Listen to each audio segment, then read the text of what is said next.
A few years before the trauma and horror of the Vietnam War, there was a fight which divided the nation but also was much closer home, the Civil Rights Movement.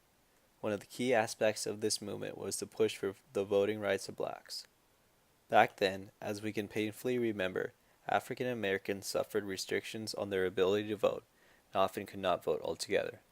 But as we all joyfully know, this is no longer the case, as any African American can vote, along with anyone else.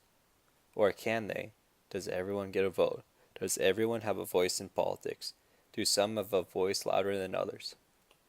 Of course, the 15th Amendment prohibits the government from denying anyone the right to vote based on that citizen's, quote, race, color, or previous condition of servitude, end quote.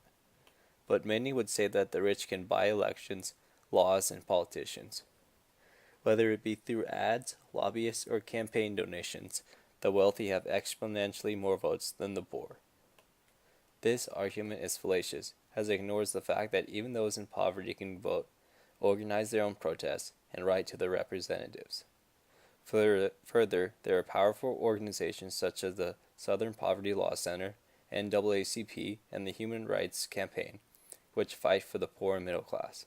Most importantly, these organizations were often created by average citizens. Most compelling of all, however, is that the rich vote more, in fact, way more, than the poor.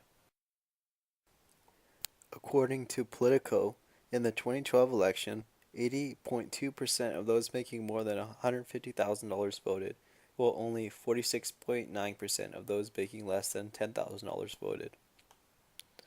When people vote, it indicates to politicians what they believe. Even in the most red or blue state, the votes of the minority opinion moderates the behavior of local government. So your vote does count if you're a Democrat in Texas or a Libertarian in Portland. In short, although there are big gaps in wealth, no one in America gets more than one vote, and this is how it should be, for democracy is based on the idea that all citizens are equally represented.